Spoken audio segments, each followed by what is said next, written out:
So I believe that the most important thing that you could practice in terms of landscape painting is doing small compositional sketches. And in this video, I'm going to show you how you can go about doing that and start today. All right, welcome to Paint Coach. If you're new to the channel, my name is Chris Fornatero, and I help thousands of students every single month get better at painting through my online courses and tutorials. I've had over 16,000 students enroll in my courses on Teachable. I currently have over 1,000 students on my Patreon. So if you're looking for more than just these YouTube videos, I'll put links to all that great stuff in the description of this video. All right, but let's talk about these little compositional sketches because I'm going to be completely honest with you. When I first started painting landscapes, I didn't do these. And even when somebody first told me to do them, I didn't do them. I struggled with them so much. I hated doing these tiny little sketches and I felt like I could never really fully do them. And it took me a long time to figure it out. So hopefully what I show you today can save you all the time that I spent trying to kind of learn it on my own. And the reason that this is so important is that one, it's the first step in painting a landscape. You're either out in the field or you get a photo and you got all this information and you need to simplify it. You need to create a good composition because truth of the matter is, and I'm completely guilty of this as well, is that it doesn't matter if you get the colors exactly perfect, you get the values exactly perfect, the drawing is perfect, the details are perfect. It's a cool, awesome scene with a mountain and a lake and a stream and the rocks and the trees. If the composition doesn't work, the painting's not going to work.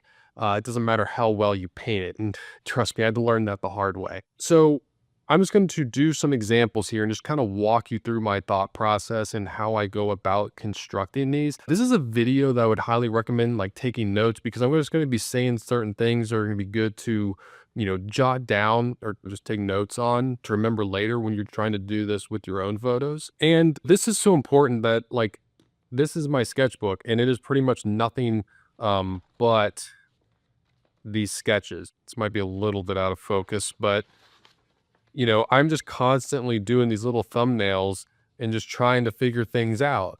And honestly, it's going to take you some time to get the hang of this. I'm not going to lie. You'll definitely learn a lot in this video that you're about to watch, but it takes repetition. It takes practice and it will come. I promise you. Just practice, have faith in practice, and it will come. You'll be doing this and a year from now, you'll look back and be like, wow, I've come, so far. Glad I practiced doing these sketches. But right here, I thought it'd be helpful just to start out with a master. This is Edgar Payne, one of Edgar Payne's painting. I have in color and black and white.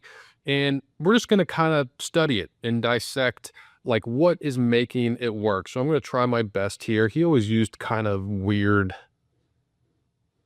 dimensions with his canvases. I feel like the dude never just did a 3x4. I feel like his always kind of were close to more squares.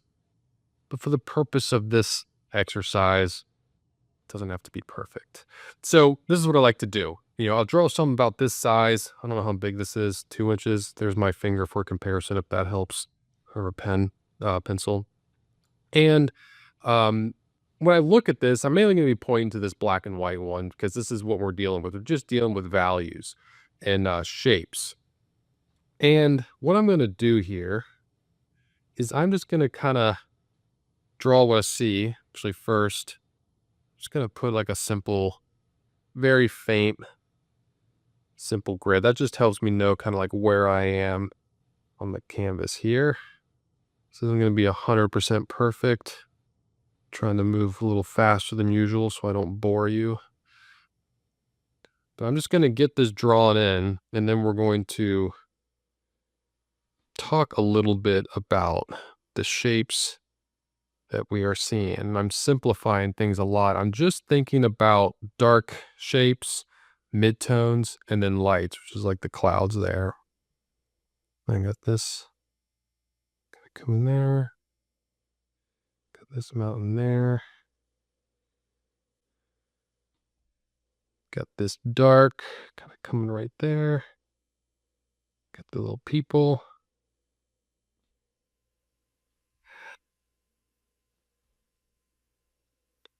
All right. Whoops. I didn't mean to start coloring that in. It's always good to have an eraser on hand. Kind of jumped on you guys a little bit there. So I got that. I see a dark shape kind of up there. And these cloud formations here.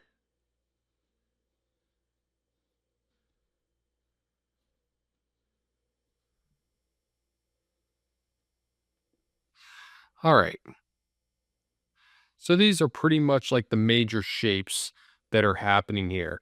And it's interesting because they're very dynamic shapes. I'll just point out right from the start, where's the horizon line? It's down here.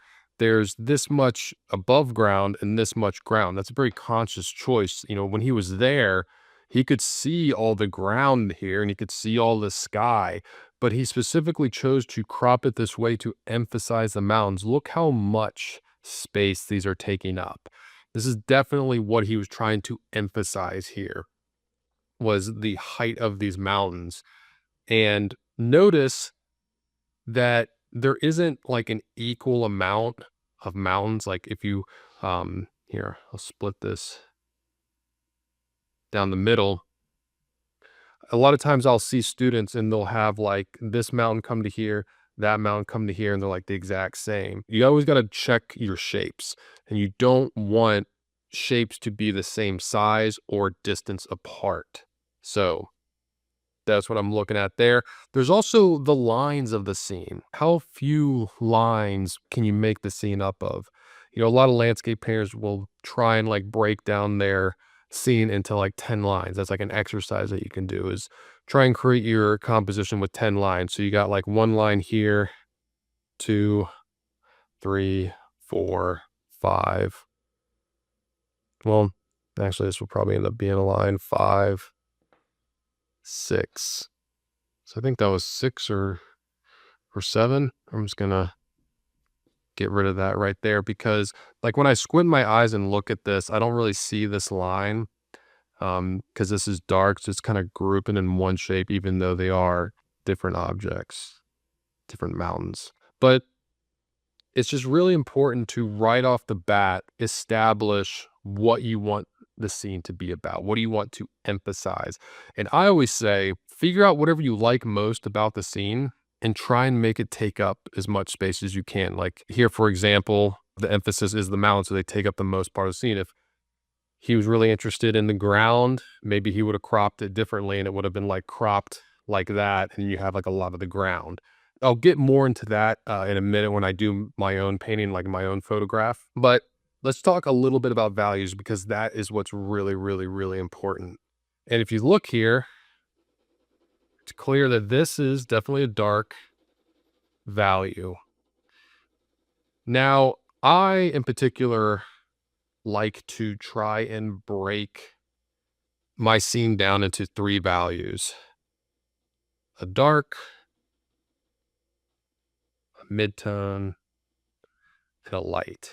I feel like if I can simplify the scene that much and get it to work, then I will be very comfortable translating that into a painting, that it will be worth time to try and paint. And there are people that will do it with 4 values or 5 values.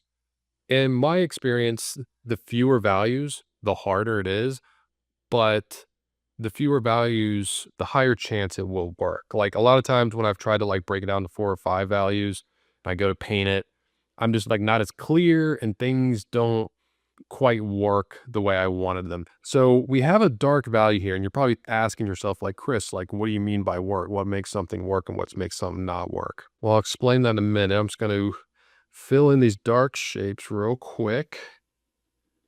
You see how much I'm simplifying it, even from the painting here. And if you ever struggle to like know what is dark shape, what is light shape, squint your eyes, or like a lot of times on the computer, I'll like zoom out as much as I can, just to really simplify it and see what, pops out. Cause there are like certain details in this, but it's not really affecting the overall value composition. You've probably heard me talk about value composition in my other videos, or I say a lot of times I'll block out my painting with like a thin brown paint, and I call it like a value map.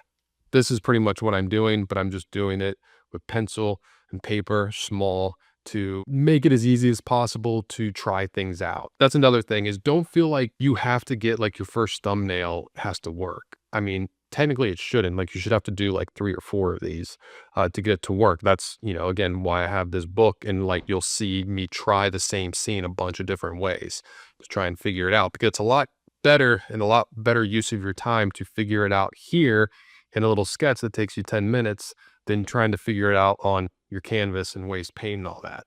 So I got my dark values here, and these values are spaced around the canvas with good, what I like to call dynamic balance. Meaning, if you have a little scale here, balance, you would say, would be like, all right, there's a weight that size, and then the weight that size. That's balance.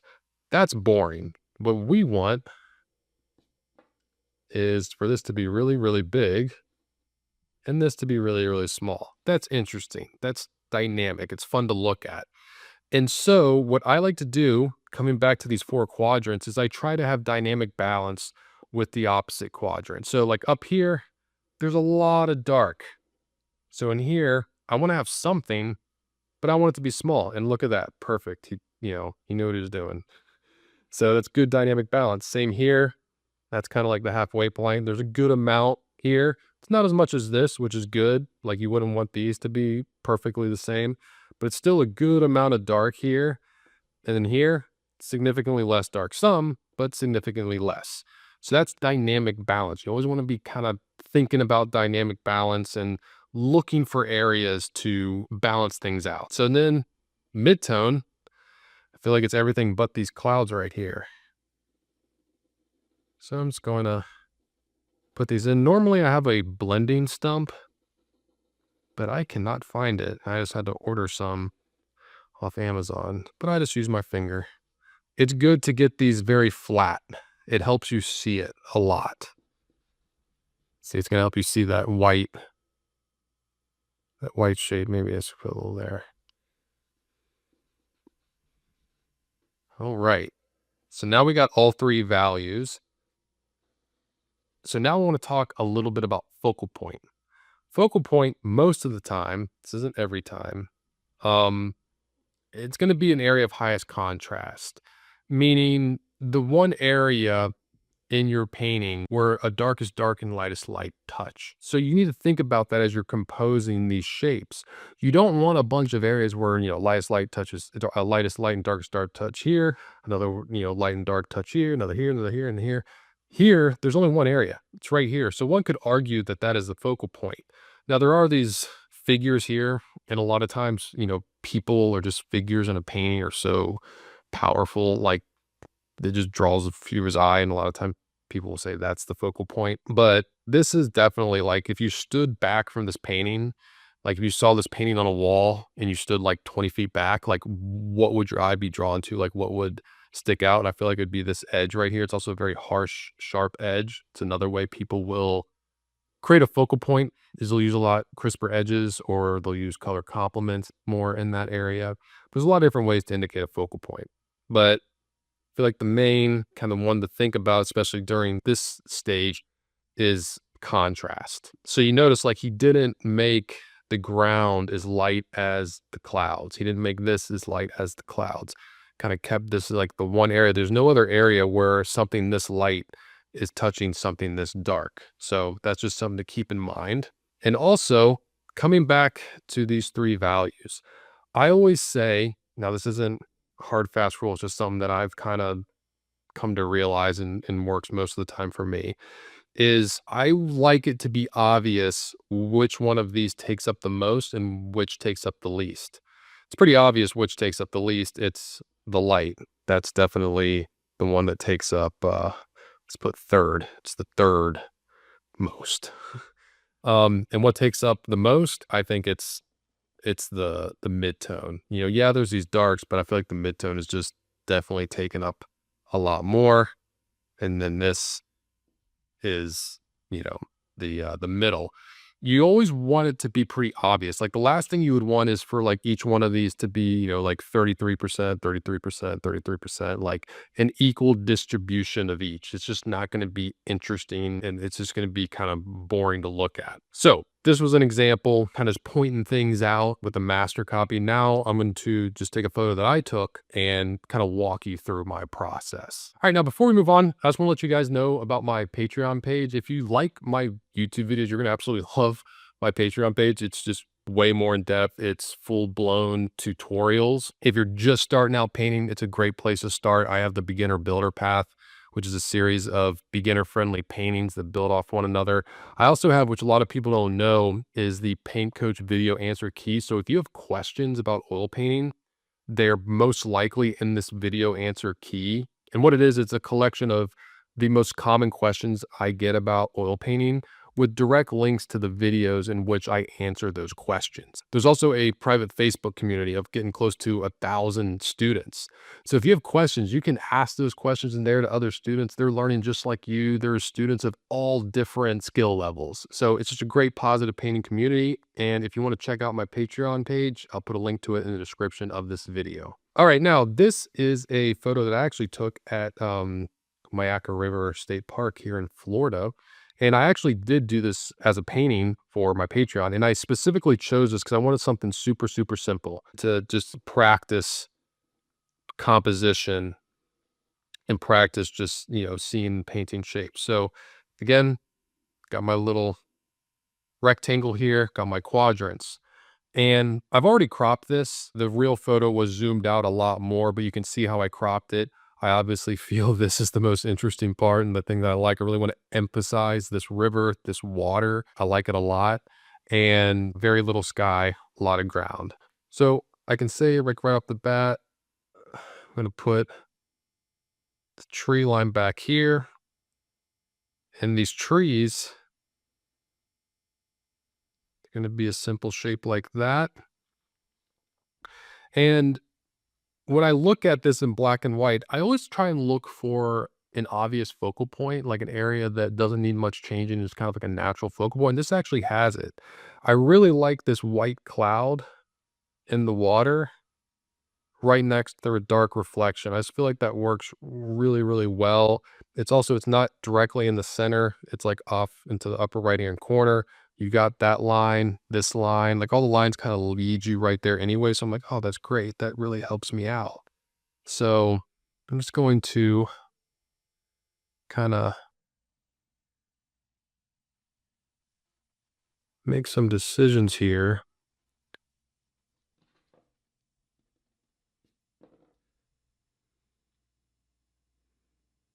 There's this piece of land.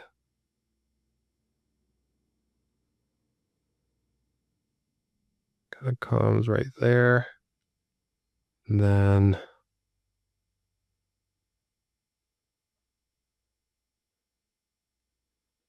this other piece of land there. And then you got this dark reflection. Get that more clear. Kind of more, something like that. And then you got this cloud here. I'm not going to keep the clouds here. I'm just going to kind of keep it mainly right in there. Halfway points, it's the center right there. So I'm liking this, I'm liking the shapes. All the shapes are very different. Like this big shape's very different than this, different than that. Very dynamic focal point is not in the center. That's good. Broken down the major lines. 1, 2, 3, 4, 5, 6. I'm liking this. It's working. So now I want to start assigning values to this. Now, something that is going to help is just knowing the value planes of a landscape. A lot of times, this isn't 100% of the time, but most of the time, say if you got landscape here with some mountains, a little house here, and some trees. Most of the time, the sky is going to be your lightest value. Then your ground It's going to be your second lightest. That's because it's flat and it's getting the most direct sunlight. Then any slanted planes like hills or mountains are going to be slightly darker because they're slanted and they're not catching the same light or catching it the same way as the ground. And then the upright objects like trees, houses, people are going to be the darkest because they're not getting that direct light. Most of the time, when you have trees in your landscape, even if, they're getting hit with light like these, I mean, look at this. These are getting hit with light and they're still that dark. So it's kind of a good place to start. I mean, I like to, it's just chances are your trees are going to be dark. So you just start right there, get that dark. It's going to be the same with, whoopsie, the reflection.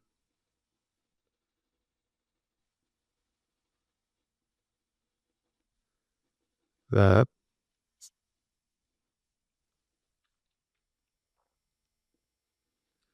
And then, so I like that dark. So now I want to start thinking about balance. And so I got these darks up top, on the top half. I need some darks on the bottom. And so I'm thinking, I'm like, okay, I got this big dark. This is obvious. I'm probably not going to keep this light spot here just because I feel like I don't know, it's kind of distracting. It's at the bottom. So you kind of enter the paint. I just don't want you to get hung up on that. But I'm like, okay, I have an opportunity here for a big dark shape here and it'd be countered by a smaller dark shape here. So actually maybe I want to cheat this a little more, just make it a little bit bigger and have this all be in shadow. You see, I made that decision based off of balance. Like I changed this shadow a little bit and kind of changed how big this is for a reason to counter this. I want this to be bigger than this. And like, that's working now. I feel like that's good. That's good balance.